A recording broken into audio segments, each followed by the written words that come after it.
Well, we have this morning, as we usually do, we have a lot of scriptures that we're going to look at. If you have a device that is connected to YouVersion, you can search under there under live events, and all of the scriptures we're going to look at today, you will see all of them listed there. If you don't have the technology to be able to do that, or you prefer the old-fashioned pencil and paper method, Scott's passing around basically what you'll see online. He's giving you the printed version so you can follow along with us. This summer marked 9 years that Betsy and I have been here in Cedar Springs as your pastor. And the very first series of messages that we shared with you was what we had already picked up on. For those of you that weren't here, we actually were not, Cedar Springs was not something we weren't thinking about coming here. We weren't praying about coming here. In fact, the story I like to tell, the first Sunday that I was called by our district office to say, hey, there's the church in Cedar Springs needs somebody there on Sunday morning. Are you able to go? And I remember it was Mother's Day, and my mom and dad lived on the west side of the state. We were on the east side of the state, and I said, oh, this is great. I'll go over to Cedar Springs. I'll speak there and spend Mother's Day with my mom.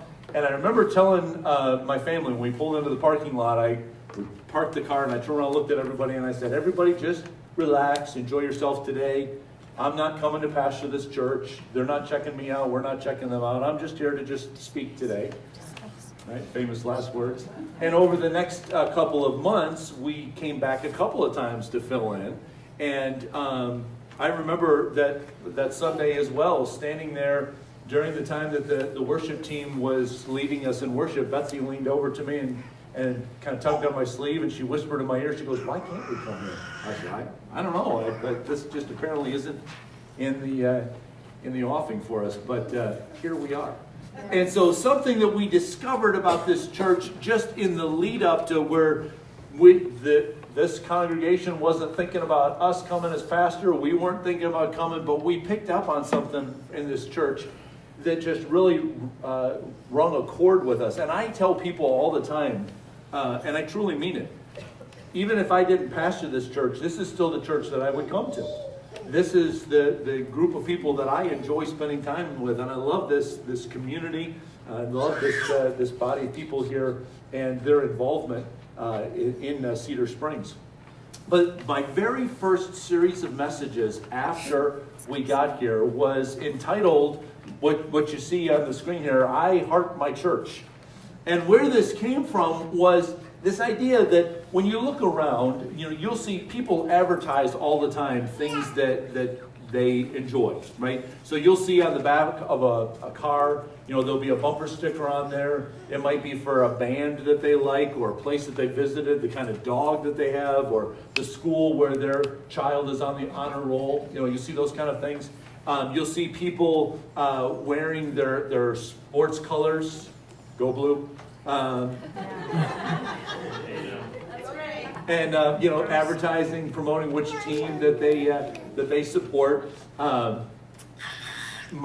friend Olivia from Engedi, I love her locker. It's just down the hall here. When you open her locker, it's just all decked out in Michigan stuff on the inside. We really resonate. We have a special bond. But people show that kind of stuff, or they put signs out in front of their house at election time for somebody that they're supporting. But if you were to go back in time, if you were to go all the way back to the first century and the very first church, you didn't see, people didn't have advertisement signs in different places. But I have a hunch that if they did, if there were such a thing as bumper stickers for your ox cart, I think that this is a bumper sticker that you would have seen on the back of their cart. There was something about that group of people that caused people to go, man, we really kind of like this group. We like what's going on here. We like what we see. We like the impact that's being made in our community as a part of what this church is doing. And so that I think would have been out there. Now, if you look at today, if you read surveys and look at how people poll those in our country and ask them about church attendance, you'll see a number that is steadily on the rise that the demography people will call it the unchurched group. Or now they'll call it sometimes the nuns, N-O-N-E-S. People that say, if I'm given a whole list of places I could pick, Catholic, or I can go down through the Protestant religions, Baptist, Methodist, whatever, that they check none. I really don't relate to any of those things. So these people doing these surveys call them the nuns. And there's this growing number of people that say, I'm unchurched.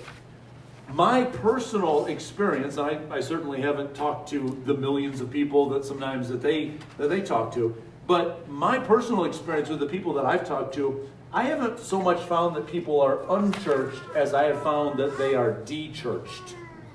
That there was a time in their life that for many of them that church was a part of their life. Now, granted, it might have been when they were younger and they didn't have a say in the matter, and mom or dad just said, you're going to church, and they were there. But that means that at some point, when they got old enough to make their own decisions, they said, this just really doesn't hold any interest for me. This really isn't something that I find much value to. I'd rather do something else with my time. And they de-church themselves from there. Sometimes we find that the de-churched people are ones that they came in and they had a certain amount of expectation. Well, I think this is what church is supposed to be. And the church didn't measure up to those expectations. Sadly, some people are de-churched because they got hurt by the group of people that was there. A situation wasn't handled correctly, and so then they said, I'm not going to stick around for this, I'm going to move on. But the bottom line is that I think that what we're seeing in our culture today is exactly what we saw throughout history. If you go back and look at history, let me give you an example. If you go all the way back and you look at the history of Israel, they had a king named David. David set the bar high as far as kings go.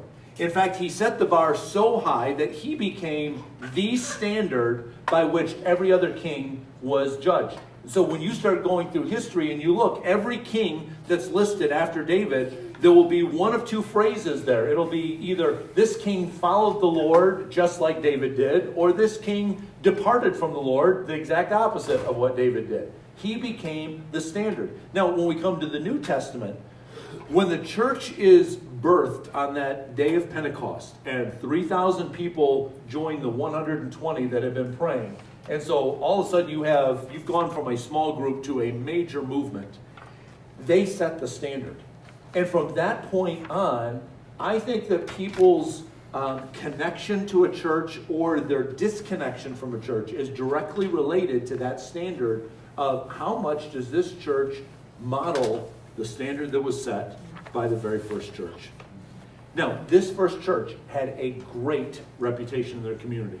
And so I want us to look at what the historian Luke wrote about this church, because you're going to see, I think that we can discover 4 different things in here, 4 characteristics that made for a church with a great reputation. Okay, so in Acts chapter 2, verse number 42, actually let me back up verse 41. I just mentioned this. He says, those who accepted Peter's message were baptized, and about 3,000 were added to their number that day. So this is the birth of the church, the beginning.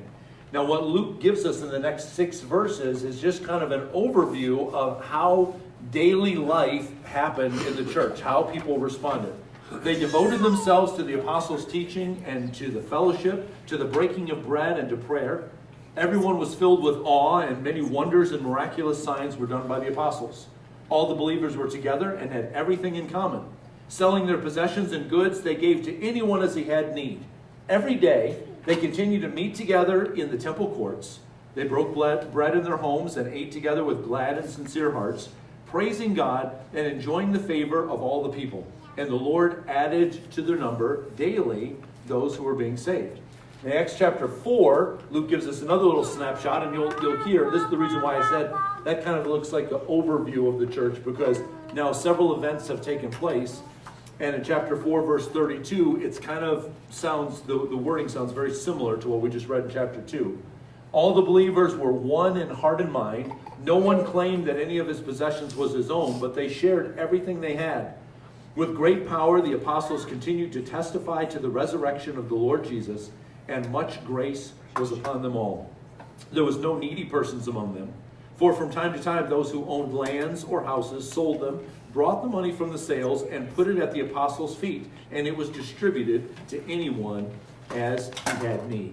So let me show you, packed into these verses, I think, are 4 characteristics that make for a good reputation for the church. The first one that we see is this internal unity, this unity inside the church. Even when we go a little bit farther and we go to chapter 6, where we see the first kind of problem that the church came up against, after they addressed it, they aired the problem, they addressed the problem, and what Luke writes in there was everybody liked the answer. Everybody liked what the conclusion they came up with. You see another problem in Acts chapter 15, where they call this big council together, and when they get done with the council and get done talking about all the things, they walk out of there and they are in complete agreement that this is the best way to handle it. So there was this internal unity that was there. In other words, these people liked being around each other. There was a camaraderie that was there. In fact, the word that Luke uses here, they devoted themselves to the apostles' teaching and to the fellowship.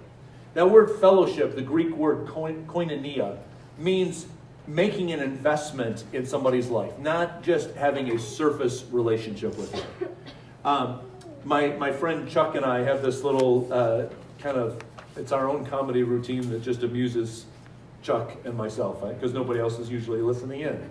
But we just did this last week. He called me on the phone, and when I answered the phone, he goes, "Hey, Craig, how are you?" I said, "Good, good.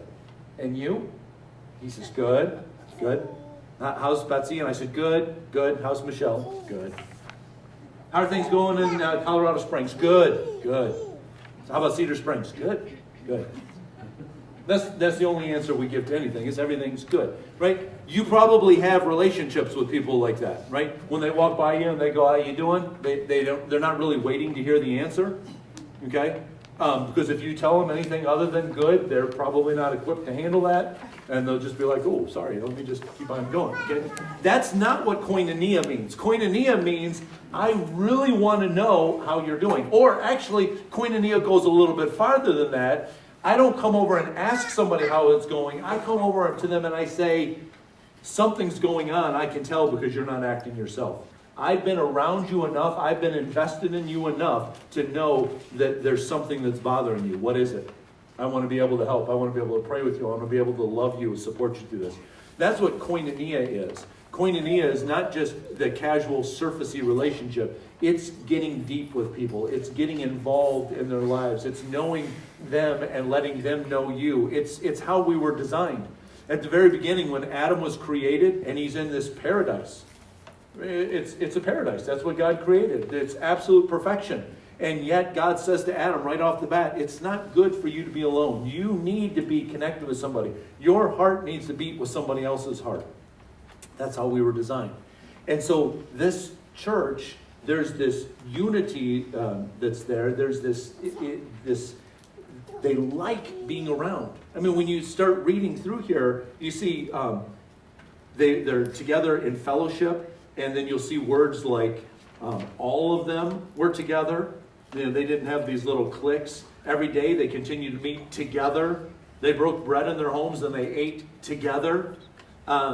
In Acts chapter 4, that verse we read there, it says that they were in one heart and one mind. They thought together, their hearts beat together, they ate together, they just did life together. And this sent out a message. People saw this and said, man, there is something different about these people, the way that they have this unity. And I really believe this. I think people will love the church to the degree that they see the love among the people inside the church. I mean, if all they see is, how's it going? Good, good. If that's all they see, they're kind of like, I can get that anywhere.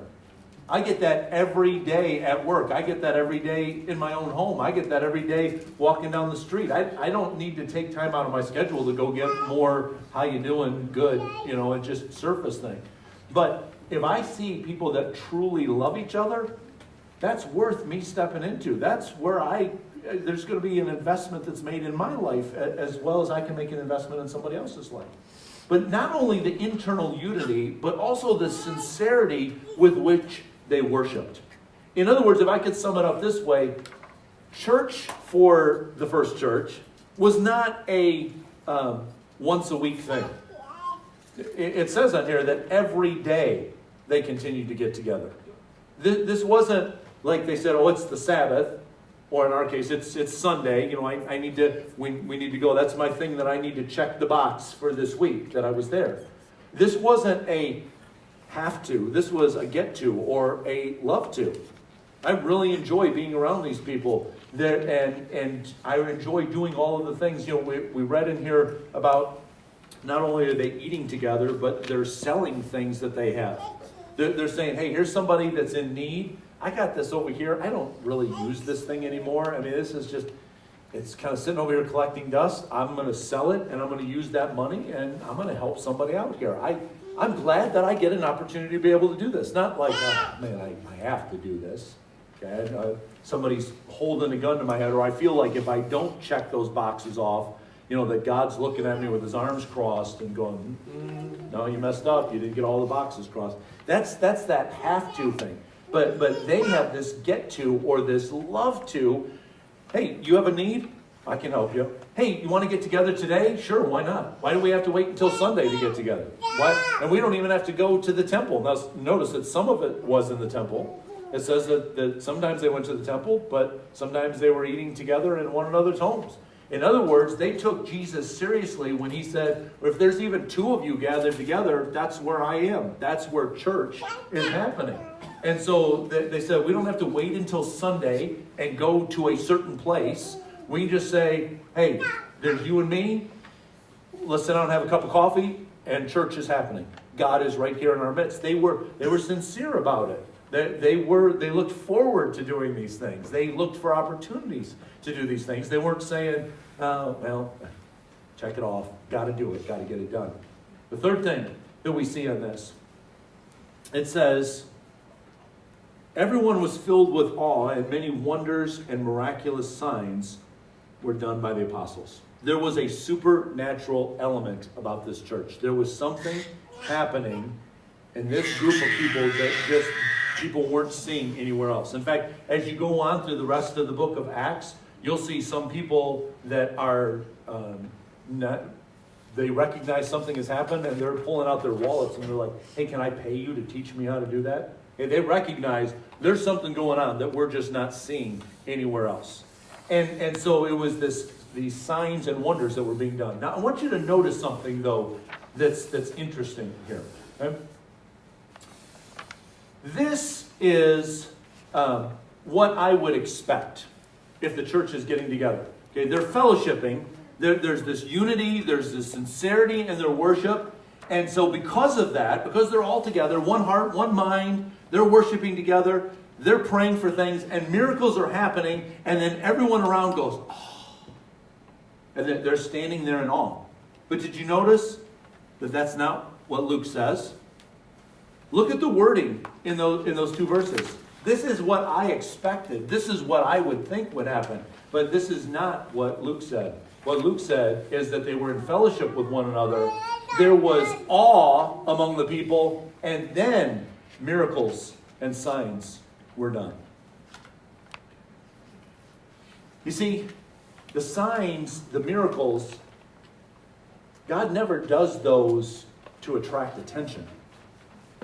People said that to Jesus all the time. They're like, hey, do a miracle for us. We want to see you do something really cool. We want to feel those little things run up and down our spine. And we want to be amazed, like it's a magic trick. How did you do that? God never does miracles that way. He never does it to attract attention. He doesn't need to attract attention. But when he does signs, when he does miracles, when he does the supernatural, it's to confirm. It's his authenticating seal on top of what he already loves.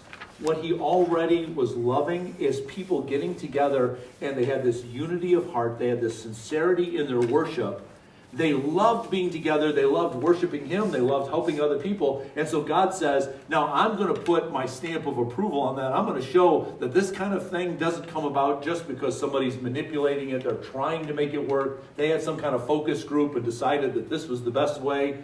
They're getting together because they just love God, saying they love me. They love each other. And so now I'm going to put my stamp of approval on it by doing things that nobody can attribute anywhere else. The miracles are not intended to attract people. The people are already attracted to God and attracted to one another, and then the miracles follow to confirm. That's God's authentication, His stamp of approval that's on there. It's what we saw when the apostles went out after Jesus ascended to heaven. The disciples went out and preached everywhere, and the Lord worked with them and confirmed His word by the signs that accompanied it. They were already out there preaching. They were already saying, this is what God has said to you. This is His message of love that He told in Jesus as Jesus came to earth, died for your sins, and was resurrected back to life. So they're already preaching the word, and then God says, now I'm going to confirm that this is my word, that this really happened by the miracles that's going to accompany it. And then fourthly, we see this level of practicality in the church. This level of practical involvement in people's lives. I like how James talks about it. Now, James was one of the leaders of the church, and in his letter that he writes, he says to this one spot, he goes, it doesn't really do much good if somebody comes to you and says, I'm cold and I'm hungry, and you say, well, God bless you, be warm, be filled. Right? It just doesn't happen that way. I remember once, Josh, you probably remember this, you and some other students did a skit, and you were thirsty in the skit. You remember that one. So there's all these different people. He's telling people, I'm so thirsty. And there's people that are talking to him about the properties of water and how water quenches and how water refreshes. And there's people that pray for him to not be thirsty anymore. And finally, somebody just walks up and hands him a cup of water. I mean, it's not rocket science. There's somebody in need. I can help fulfill that need. Okay? But I love what Henry Ford said. You don't build a reputation on what you're going to do.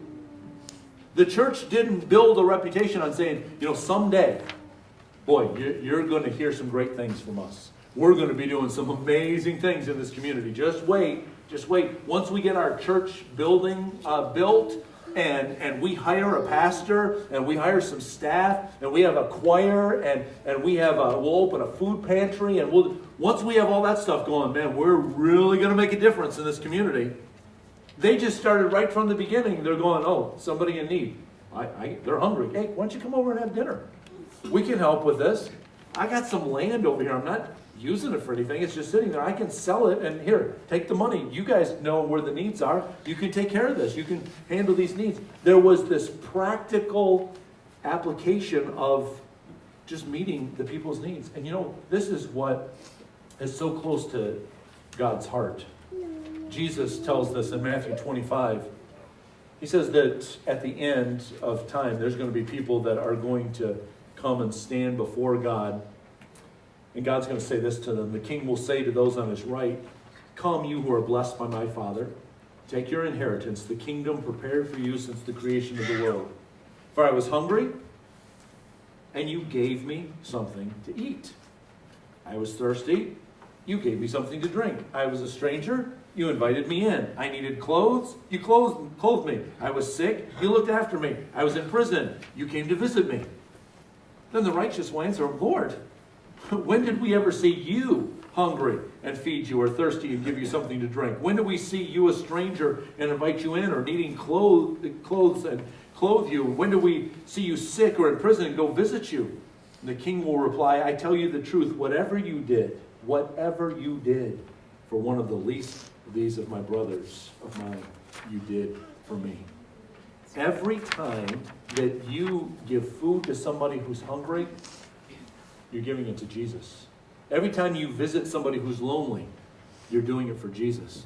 Every time that you find a practical way to step into somebody's life and say, you have a need and I know how to meet it, and I'm going to meet that need. You are doing that to Jesus, and he's taking notice, and he has rewards that you can't possibly calculate. He doesn't miss a thing.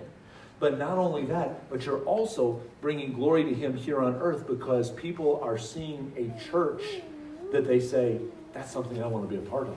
That's a group that I want to be involved with.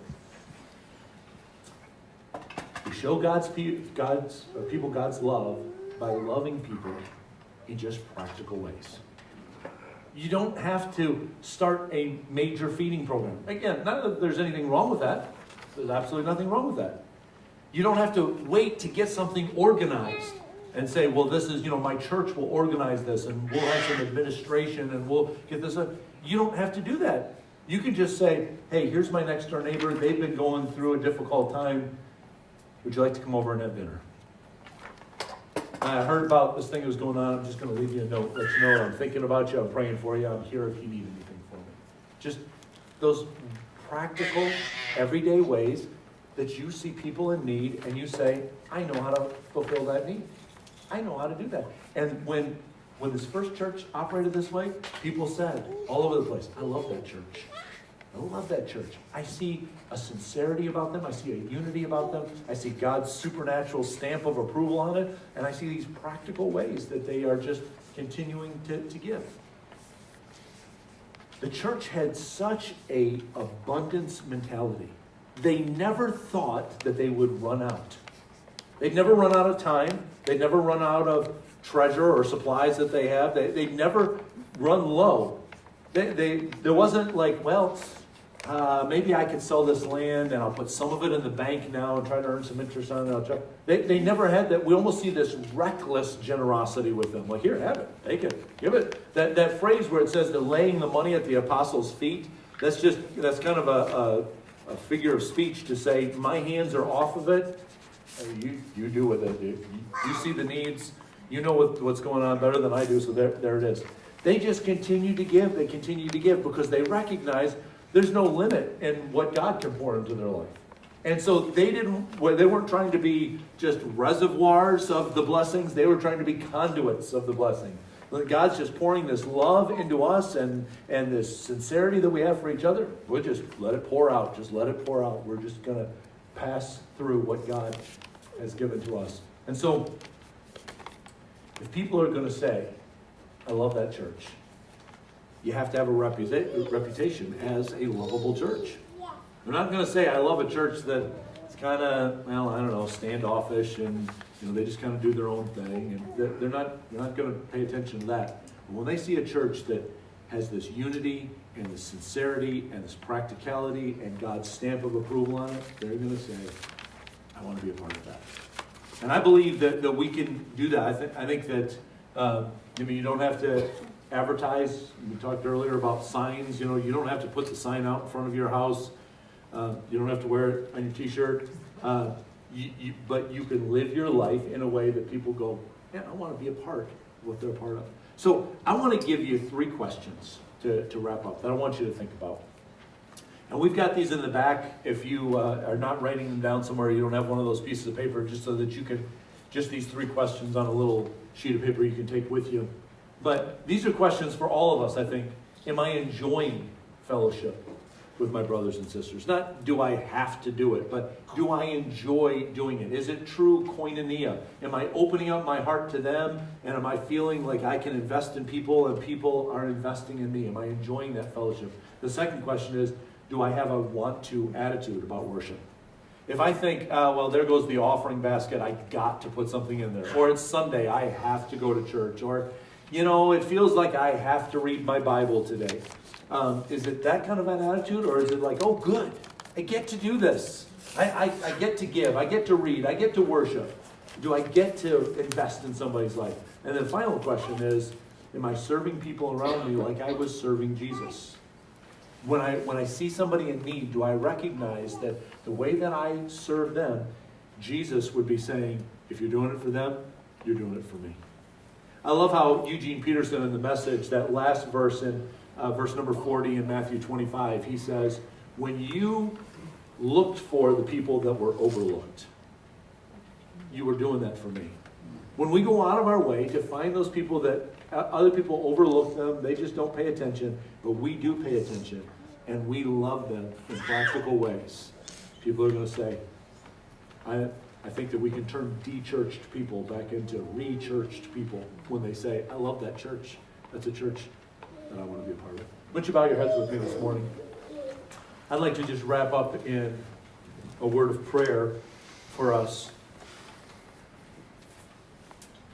God, we recognize that if we call ourselves your follower, if we have the name Christian on our life, that wherever we go, whatever we do, whatever we say, that we are representing you.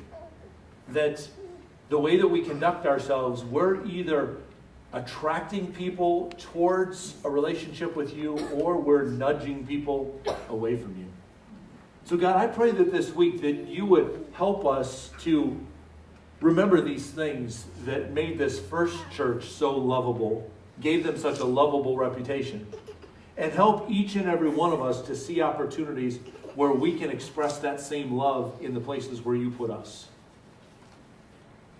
It's no accident where we live, who's in our family, where we go to school, where we work, where we even go to buy our gasoline or buy our groceries or shop for clothes. In all of those places, God, you are putting people across our path. Many of them might be de-churched. They might be people that at one time had a relationship with a body of Christians and didn't see the value. Maybe they're jaded and cynical now. And God, you're placing us in their life to give them a glimmer of hope, that something that they really long for, a community that they would love to connect with, that it might be possible because they see the way that we smile at them, the way that we're attentive to them, the way that we don't overlook them, the way that we're truly interested in their lives. And then when they look at us gathered together on a Sunday, or eating breakfast somewhere, or having coffee, or just passing each other in a store, and they see the genuine love and concern that we have for our brothers and sisters, I pray that that would create in people's life a discontent for where they are, and a longing to be a part of a community that truly shows the love of Jesus. So God, help us to be on the same page, one in heart and mind. Help us to be sincere about our devotion to you, that we love being a part of those expressions of worship. Help us to see and expect the stamp of approval in your supernatural activity on our activities. And then, God, the practical ways. Open our eyes, open our minds. Help us to see how we can invest in practical ways in people's lives. Let us be a part of seeing communities change because of the way that we show your love. And I claim for this group here the same thing that that first church experienced, where Luke wrote down that every day, God, you were adding to that group those people that were placing their faith in Jesus. They were doing that because they saw a community that was so authentic, so in love with you, and so in love with each other, that they couldn't help but be a part of that. God, I claim that for us, that in this community, we would win back people that have strayed from you, strayed from a body of believers, and that they could experience once again the love of Jesus and the love of a community that truly cares for them. Bless my friends this week. As they go about their activities, let them know the opportunities that they have to show your love. Thank you, Jesus. Amen. God bless you, friends. Thanks for being here today. Like I said, those questions that we asked are on that slip of paper if you'd like to take those with you. But go and show the love of Jesus wherever you go this week. I love you. I'm glad that you're here today, and hope to see you real soon.